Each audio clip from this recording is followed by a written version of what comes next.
So picture this. Napoleon Bonaparte decides he's going to take on the world's greatest naval power. But not with ships. That would be too simple. His weapon of choice is a massive, continent-wide economic blockade called the Continental System. It was one of the most ambitious economic experiments in history. And, spoiler alert, one of the most flawed. So what exactly was this system, and how on earth was it supposed to work? At its heart, the Continental System was a giant economic embargo. The goal was brutal, and it was simple: cut off all British trade with Europe.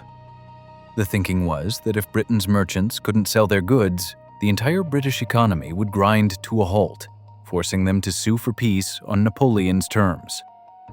To get our heads around this massive piece of history, we're going to break it down into three parts.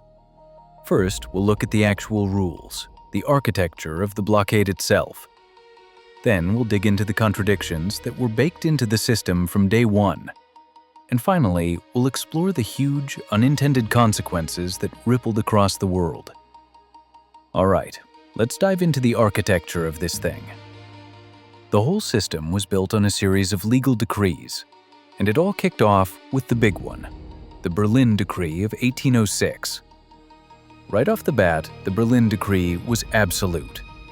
It didn't just target ships and goods, it targeted people and even communication. Any British citizen found in French-controlled territory was immediately considered a prisoner of war. Their property was instantly seized. You couldn't even send a letter to England without breaking the law. And on the economic side, things were just as intense. Any product, anything at all, that came from Britain or its massive colonial empire was now considered contraband. Any ship that had even stopped at a British port was flat-out banned from entering any port on the continent. If you got caught lying about it, your ship and everything on it were gone. Now, you can bet Britain wasn't just going to sit back and take this. They fired back with their own set of powerful rules, the Orders in Council, which basically flipped Napoleon's whole strategy on its head and kicked off a full-scale economic world war. This is where Napoleon plays a really clever and pretty brutal legal card. His response, the Milan Decree, introduces this fascinating new idea of denationalization.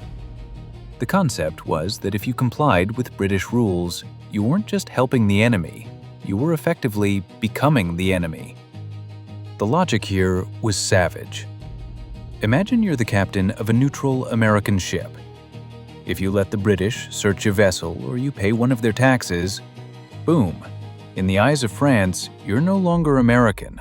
Your flag means nothing. Your ship is now considered fair game, a lawful prize to be captured. It made being neutral practically impossible. So now you've got this escalating war of rules. And this is where we start to see the whole thing unravel. These weren't just small hiccups. These were fundamental, structural contradictions right at the heart of Napoleon's strategy. And that brings us to the fatal flaw in the entire plan. Think about it. How do you blockade an island nation that has the most powerful navy on the planet when you don't really have a navy to challenge them? After the Battle of Trafalgar, the French fleet was in no shape to enforce a blockade at sea. This created what historians call a paper blockade. It existed in Napoleon's decrees, but not on the water. Since the French couldn't stop ships on the open ocean, the entire weight of this massive strategy fell on customs officials on land. They had to control the sea by controlling every single port along thousands of miles of coastline, an impossible task. And this created a total catch-22 for any neutral trader. On one hand, Britain says, if you're sailing to France, you have to stop at a British port first, be inspected, and pay taxes. On the other hand, France says, if you so much as stop at a British port, you're denationalized and we'll seize your ship.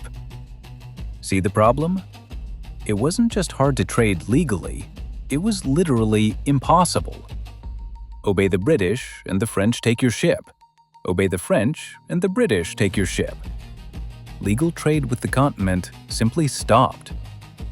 And it gets even more absurd when you look at the paperwork. France started requiring special certificates of origin to prove your cargo wasn't British. So what did Britain do? They immediately declared that any ship carrying one of those certificates was helping Napoleon and was therefore a target. This bureaucratic mess just fueled a massive black market for forged papers. So did Napoleon's grand plan work? Did it choke British trade? Not a chance. What it actually did was turn smuggling from a side hustle into a massive, essential part of the European economy. The demand for British goods never went away. It just went underground. And we're not talking about a few guys in a rowboat here. This was smuggling on an industrial scale. Entire islands, like Malta and Heligoland, became giant warehouses for illegal goods.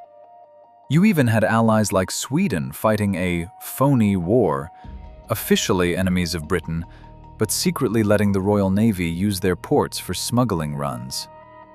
Now, trade with Europe did take a hit for Britain. No question, it dropped by over half. But here's the kicker. British merchants were resourceful. They just turned their ships around and found new markets, aggressively opening up trade with North and South America. They managed to offset a huge chunk of their losses, completely avoiding the economic collapse Napoleon was counting on. Meanwhile, back in France itself, the blockade was creating a bizarre economic split. The great port cities, Bordeaux, Marseille, were absolutely devastated. But inland, in the industrial north and east, business was booming. Why?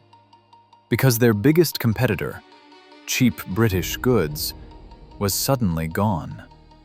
Eventually, even for France, the economic pain became too much. So in 1810, Napoleon did something pretty incredible. With the Saint-Cloud Decree, he created a system of official licenses that allowed French merchants to trade with Britain. He basically started legalizing trade with the very enemy he was trying to destroy. You have to see this for what it is, a quiet admission of defeat. The French state itself started sanctioning the very thing it was punishing its allies for doing. And that was the clearest sign of all. The blockade was hurting Napoleon's own empire more than it was hurting his enemy. And in the end, the Continental System didn't rally Europe against Britain. It gave Napoleon's allies a powerful reason to break away from his control. And that is how one of the boldest economic experiments in history quietly collapsed.